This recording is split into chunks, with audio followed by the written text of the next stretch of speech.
Et salut à toi, j'espère que tu pètes la forme. Alors aujourd'hui, comme tu peux le voir, on repart sur un unboxing. Alors ça fait très longtemps. Alors tu peux voir ici que c'est un gros colis déjà. Alors ce colis me vient de chez Nebulante. Donc ce n'est pas une boutique, c'est un particulier qui doit se séparer de ses fourmis pour raison perso.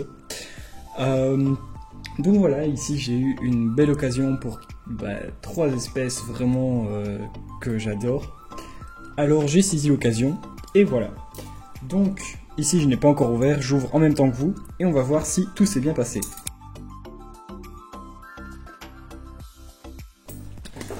Hop. Donc comme on peut le voir, c'est déjà très bien emballé. Hop. Bien, beaucoup de papier bulle, ça c'est juste parfait. Alors, je suppose que tu vas regarder la vidéo. Encore merci à toi. Hop. Et je pense que là on arrive dans le vif du sujet.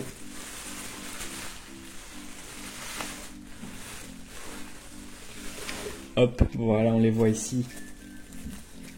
Donc j'ai les 3 petits setups qui vont avec. Ça c'est super chouette, super sympa. Alors ici, première espèce. Vous verrez ça juste après. Et d'ailleurs celle-ci a une petite histoire. Je vous expliquerai juste après. Alors ensuite, on a la seconde, juste là. Et la dernière, pareil, mais ici c'est beaucoup parti dans l'air de chasse. Ici vous aurez sûrement tous reconnu déjà. Donc ici c'est, sans plus de surprise, les Meranopus bicolores. Les fameuses fourmis. Oh, il y a beaucoup de sexués, ça c'est chouette. Je vais vous montrer juste après. Donc c'est les fameuses fourmis molles. Hop. Voilà, on vérifie que le carton est bien vide pour pas ajouter. Voilà, parfait. Hop, sur ce, moi je vais vite préparer les fourmis pour vous montrer tout ça. Nous revoilà donc. Alors ça fait maintenant 2 jours, j'ai changé les setups, je vais vous montrer tout ça. Donc celles qui sont juste là étaient avant dans ce nid là, les Meranopus étaient là-bas. Et elles étaient dans la boîte avec le substrat. Donc je vais vous montrer tout ça en détail. Alors, donc la première, je vous l'avais dit dans la première partie, donc c'est bien les Meranopus bicolores. Alors c'est une belle colonie. Alors vous voyez, j'ai nourri ce matin, hop, avec un gros couvain. Alors il y a un peu de condensation sur les vitres, mais j'ai un beau gros couvain. Et j'ai vraiment beaucoup de sexués, je suis super content de ça. Il doit y avoir sûrement bien, en comptant les mâles, je pense que je suis facile à la centaine d'ouvrières, en comptant les mâles. Donc voilà, ça fait déjà une belle petite colo. Je vais essayer de passer en macro dessus juste après, mais à mon avis ça va être compliqué avec la buée. Donc voilà, ici c'est une colonie, je ne sais pas de quelle année, mais... Franchement, c'est un joli début de colonie. Donc, j'ai mis un grillon ce matin. Elles se sont jetées dessus. Donc là, elles sont vraiment en mode, on récupère un peu du voyage, etc. Donc même si ça fait 2 jours qu'elles sont chez moi, là c'est, je les ai nourries en fait seulement une fois au liquide sucré et j'ai juste remis un grillon ce matin. Au début, elles avaient mis tout le couvain dans le tube ici. Mais voilà, ils l'ont bougé. Alors les Meranopus, je vais vous refaire un petit topo quand même de ce que c'est comme fourmi, parce que j'en ai déjà, la plupart le savent. Mais donc les autres vont bien, je vous rassure. J'ai juste pris celle-là en fait pour pouvoir avoir 2 colonies et possiblement tenter la reproduction. Alors en fait, donc celle-ci, la Meranopus bicolore, est une fourmi qui vient d'Asie du Sud-Est, donc de Thaïlande, etc. Tous les coins par là. Donc ici c'est une fourmi au niveau taille, pour vous rendre compte, on est sur une Lasius SP noire, qui est, et encore parfois un peu plus gros quand même. Donc c'est des fourmis qui ont la capacité, on va dire, de se défendre sans violence. Alors en fait c'est des fourmis qui sont extrêmement poilues, donc c'est des fourmis qui sont vraiment extrêmement poilues. Et en fait, quand elles vont se faire attaquer, elles vont simplement se recroqueviller. Et en fait, leurs poils sont vraiment très épais. Et c'est ce qui va en fait repousser Donc les autres fourmis qui veulent tenter de les attaquer ou quoi. Donc c'est pas des fourmis qui vont chercher le conflit, vraiment pas du tout. C'est pas agressif ni rien. Donc pour ceux qui ne connaissent pas l'espèce, elle ne pique pas, hein, donc c'est sans aucun danger. Et la particularité, c'est qu'en nature, ça fait des colonies qui vont en général aux alentours des 1000 ouvrières. Rarement plus, mais ça arrive, hein, rarement plus quand même. Donc ici voilà, c'est des fourmis vraiment sympas si on veut les garder dans un petit setup. Donc ici, je pense que tu l'as vu, hein, c'est Noir de Monde. Alors j'avais vu un peu trop petit quand même avec le nid que j'ai récupéré ici. Donc elles ne vont pas y rester longtemps, hein, ça je vous le garantis. Dans maximum quelques semaines c'est changé. Donc voilà. Hop, on va passer à la suivante alors. Et puis je ferai la macro chez tout le monde. Alors la suivante, j'espère que certains l'auront reconnue quand on voit déjà les ouvrières ici. Alors c'est la Camponotus mutilarius. Donc magnifique fourmi, pareil d'Asie du Sud-Est. Donc elle est vraiment magnifique, je la voulais depuis longtemps. Donc en fait celles-ci elles ont aussi la capacité de dégager une odeur qui est un peu sucrée comme ça, qui est vraiment qui sent super bon apparemment. Donc celle-là forcément ça m'intriguait et j'avais vraiment envie d'en avoir parce que je les trouve vraiment belles. Et donc voilà, j'ai pu avoir une petite fondation. Donc là vous voyez que tout le monde est dans l'aire de chasse. Alors c'est tout simplement que le câble chauffant passait ici aussi. Le câble chauffant passait là. Donc elles ont même ramené des cocons. Donc voilà. Sinon au matin tout le monde était dans les tubes quand le chauffage n'était pas allumé. Donc on voit Madame la Reine là, hein, qui est avec une belle marque rouge. Donc ça c'est chouette. Alors je ne sais pas si je vais réussir à vous montrer, mais j'ai de la ponte. Donc je ne sais pas trop. À mon avis non, ça va être compliqué. Je regarderai peut-être avec la macro juste après. Je ne vais pas m'attarder dessus, je vous en parlerai un peu plus en macro. Et la dernière, c'est une fourmi que j'ai déjà eue. Alors, elles étaient mortes, je ne sais même pas pourquoi, hein, probablement des acariens ou autres. Alors là, vous aurez déjà vu, je pense, reconnu un petit peu l'espèce. Et on est sur des Odontomachus rixosus.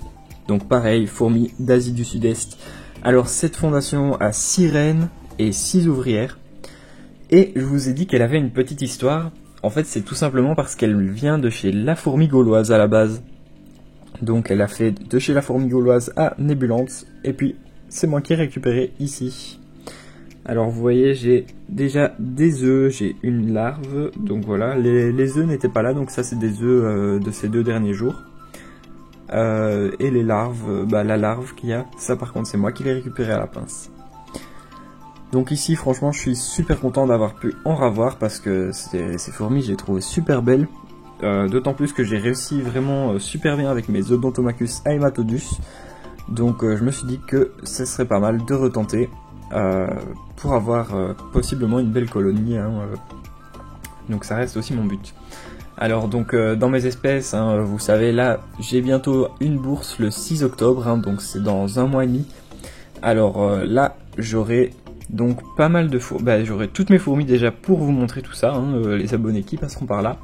Et j'aurai également des fourmis à vendre. Donc j'aurai la plupart de celles que j'ai trouvées cet été. J'aurai également plusieurs de mes colonies perso, notamment mes Fetchinkoi, possiblement mes Nicobarensis. J'ai 2 Nicobarensis, hein, il y en aura d'office une qui part. J'aurai quoi d'autre? J'aurai mes Crématogastères normalement aussi à vendre. Je réfléchis, ce qui partira également. Mais donc voilà, et mon but ce sera vraiment de garder toutes mes ponérines, mes Meranoplus, les Mutilarius et quelques autres fourmis que j'ai, que je ne vous ai pas encore présentées. Notamment une qui arrive encore, pour vous elle est probablement déjà arrivée, mais moi je l'attends encore. Et franchement ça, c'est une fourmi de malade. Alors j'en ai déjà une que je ne vous ai pas montrée, mais elle n'est pas en top forme, donc j'en récupère une deuxième. Et je vous montrerai tout ça bien vite. Allez, je vais mettre la macro pour vous montrer tout ça. Hop, et voilà, on les voit, les petites fourmis molles, donc Meranoplus bicolore. Donc vous voyez, elles avancent vraiment très lentement comparé aux autres fourmis qui sont toujours speedées. Donc là, elles sont toutes sur le grillon là-bas. Elles sont en train de le vider de l'intérieur, hein, concrètement. Et puis quand on remonte dans le nid, on peut voir tous les sexués. Hop, encore beaucoup de couvains. Donc vous voyez la reine qui est juste ici à droite. Hop, là en dessous j'ai des petites larves. Et je pense de la ponte fraîche. Parce que je n'ai pas vu d'œufs quand j'ai regardé. Donc quand j'ai regardé au déménagement, je n'ai pas vu d'œufs. J'ai cherché pourtant, même si l'aire de chasse était remplie. Alors on peut voir que c'est vraiment noir de monde, hein. Toutes les parois, etc. c'est rempli de chez rempli. Hop, donc là on peut le voir. Même sur la vitre du haut, il y en a. Donc voilà, c'est vraiment rempli à craquer ici, hein. Alors cette colonie, je ne sais pas si elle a déjà fait des princesses. Mais en tout cas ici, il y a une belle dose de princes. Donc ça aussi, si vous êtes intéressé, je ne ferai pas d'envoi, hein, ça je le dis directement. Mais si vous êtes intéressé par quelques princes, ça c'est sans problème. Si vous voulez, on s'arrange pour la bourse du 6 octobre. Donc ça, voilà. Parce que moi, franchement, je préfère pas forcément les laisser dans la colonie parce que en soi, ils mangent les réserves pour ne servir à rien en fait. Donc voilà, si je peux en retirer quelques-uns, ça me fera pas de mal. Surtout vu la dose qui va encore arriver. Donc vous voyez, hein, c'est que des nymphes de prince pratiquement pour le moment. Mais j'en ai aussi d'ouvrières, hein, donc ça veut dire que la reine est bien fécondée sans problème.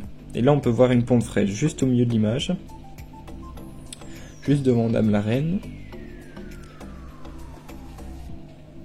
Hop, et donc je vous le disais, hein, on peut voir les gros poils, donc c'est vraiment des poils qui sont très durs et qu'elles vont utiliser pour se défendre. Donc franchement c'est des fourmis que j'adore, hein, celles-là. Déjà avant que j'en ai, ça m'avait tapé dans l'œil, vraiment je les adorais. Mais là, franchement c'est juste un régal. Donc surtout que ça, c'est une colonie que je pourrais garder à vie très facilement. Surtout que ça ne fait pas de grosses colonies, donc c'est vraiment juste parfait.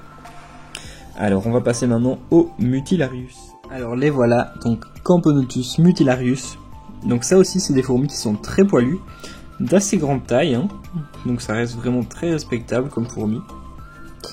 Au niveau de la taille, on est vraiment plus ou moins sur Camponotus herculeanus, donc qui est quand même une des plus grandes fourmis d'Europe. Donc par exemple aussi Camponotus vagus. Donc franchement c'est une grosse fourmi quand même. Donc là on peut voir Madame la Reine que je vous disais, qui est vraiment magnifique, hein. Vous voyez cette couleur rouge sur son gastre. Alors vous pouvez voir que les tubes sont fort humides. Alors ça c'est parce que le chauffage venait de s'allumer juste quand j'allais tourner la vidéo. Donc voilà. Donc je chauffe grâce à un système de câbles chauffants. Hop, et vous voyez ici donc toutes les ouvrières qui sont là où il y avait le câble chauffant qui passait de ce côté là. Donc j'ai un câble qui passe sous les deux tubes, vraiment juste ici. Et j'ai un câble qui passe juste en dessous de la DC, dans le coin par là. Donc je ne sais pas trop pourquoi ils se mettent là, puisque les tubes sont plus proches du câble normalement. Peut-être que ça passe plus facilement dans le plastique que dans le verre. Hop. Donc voilà. Franchement c'est une superbe espèce, hein. Je les adore déjà, ça fait 2 jours que je les ai. Je suis complètement fan. Hop, encore du cocon par là. Et je cherche la ponte que j'avais vue. Si elles ne l'ont pas mangé. Donc vous voyez c'est extrêmement poilu, hein, comme fourmi quand même. Donc là-dessus elles sont un peu comme les Meranoplus. Et j'ai également aussi un petit major, hein, qui est juste là. Hop. Donc vous voyez, comparé à une ouvrière normale, c'est le premier major, hein, donc c'est pas non plus énorme. mais c'est quand même de bonne taille, hein. Ça je peux vous le dire. Donc clairement il fait plus ou moins la taille d'une allez, par exemple une fourmi que tout le monde connaît. Il fait plus ou moins la taille d'une reine Camponotus nicobarensis. Voilà, si pas 1 ou 2 mm en moins.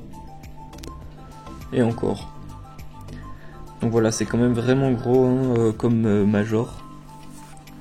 Hop, je sais pas si on va voir. Voilà, donc sur mon doigt, c'est quand même un gros major, hein, c'est un gros bébé. Hop, donc quand j'ai reçu ici, donc c'était les Meranoplus qui étaient dans ce setup. Pendant le trajet, il y a un tube qui a été inondé malheureusement. Donc ça, voilà, il n'y peut rien, c'est à force avec le transport. Mais donc voilà, pas de décès a priori, donc c'est plutôt chouette. Et là d'ailleurs, j'en profite pour vous montrer les Meranoplus qui tentent de s'échapper quand même, hein. Donc on dit les fédoles, mais il n'y a pas qu'elles, hein. Là les Meranoplus, elles essayent toutes dans le coin là-bas. Elles essayent toutes de sortir là. Hop, sur ce, je vais passer à la troisième et dernière espèce. Et voilà, ces magnifiques fourmis que j'adore tellement, les Odontomachus.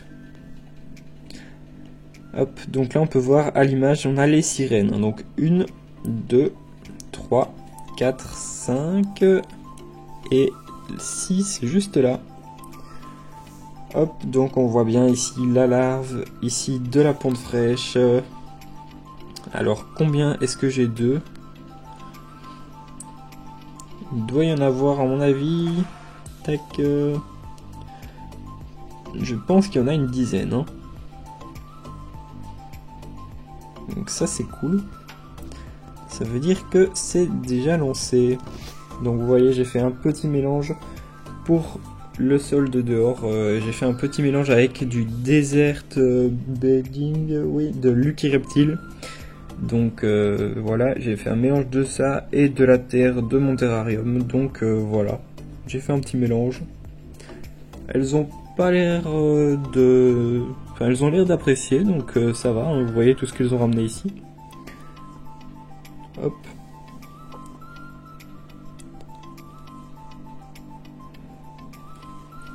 Voilà, donc on peut voir vraiment, elles sont magnifiques, hein, moi je les adorais. C'est d'ailleurs... c'était une des premières Odontomachus que j'ai eues, donc c'était elle et les Monticola. Malheureusement, les Monticola étaient mortelles par des acariens pendant mes vacances, malheureusement. Et les Odontomachus rixodus, elles, je ne sais plus c'était de quoi. Je ne sais plus. Ça remonte, ça remonte. Mais donc voilà, ici c'est vraiment une superbe espèce, hein, donc qui pique pour ceux qui ne connaissent pas. Donc c'est une fourmi qui pique, qui est, donc on les appelle aussi les trap jaw ants, donc les fourmis à mâchoire piège. Donc comme tu peux le voir juste là, elles savent ouvrir leur mandibule à 180 degrés. Et en fait au bout, on les voit juste là, il y a des petits poils sensoriels. Donc on peut les apercevoir. Voilà, donc on voit les petits poils, hein, les reflets. Et dès que quelque chose va les effleurer, en fait, ça va se reclaper comme un piège à loup par exemple. Donc ça se reclape directement à une vitesse vraiment pour atteindre des sommets à 260 km/h, c'est énorme. Donc d'ailleurs c'est pour ça qu'on voit une forme assez atypique pour leur tête. Donc en fait c'est pour encaisser les chocs, parce que faut bien vous dire que comparé à la taille de la fourmi, 260 km/h c'est énorme. D'ailleurs elles peuvent utiliser ça comme technique de fuite. En fait elles claquent sur le sol pour se propulser en arrière et s'échapper. Donc ça c'est très impressionnant aussi. Donc ça peut vraiment leur être très utile, hein, leur mâchoire comme ça. Donc elles savent aussi les faire comme des fourmis, des autres fourmis, hein. Vous voyez là, elles peuvent les refermer, les mettre normalement. Donc voilà, par exemple juste là, donc les mandibules sont fermées comme pour une autre fourmi. Hop. Et donc parfois avec le temps on peut voir une déformation de la tête à cause du nombre de chocs encaissés. Donc ça aussi c'est très impressionnant. Hop, on peut voir une fourmi dans l'aire de chasse juste là. J'aurais mis un grillon ce matin, mais elles ne l'ont pas pris visiblement. Je pense que je vais repartir sur de la Red Runner pour leur donner. Hop. Donc ça me fait 12 individus dans cette petite fondation, ce qui est déjà pas mal. Quant à mes Odontomachus haematodus, là j'arrive donc à passer la trentaine d'ouvrières.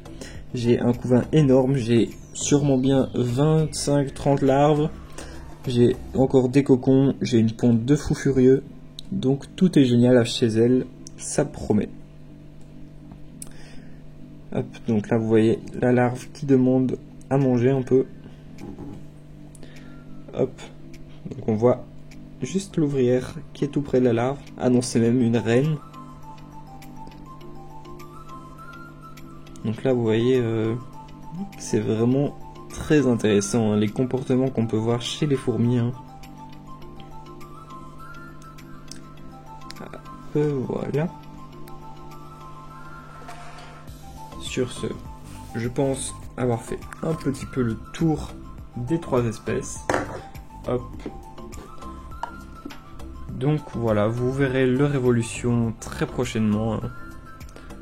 Donc là les Meranopus qui essayent toujours là-bas dans le coin et un peu par là de s'échapper. Pour les Odontomachus, de toute façon elles ne grimpent pas le verre. Donc voilà, sans problème, j'ai mis de l'anti-évasion mais il ne sert à rien en quelque sorte. Et les Camponotus mutilarius qui sont vraiment magnifiques. Elles, je vais à mon avis essayer de m'arranger pour qu'il n'y ait plus le câble là, pour qu'elles restent vraiment dans les tubes. Hop, et s'il faut, je les passerai à mon avis en petit nid, en fonction de ce que j'ai de disponible. Allez, sur ce, merci à toi d'avoir regardé la vidéo. N'hésite pas à mettre un petit like, un commentaire si c'est pas déjà fait, à t'abonner aussi. Et moi je te dis à très vite, mercredi prochain pour une prochaine vidéo. Allez, ciao ciao!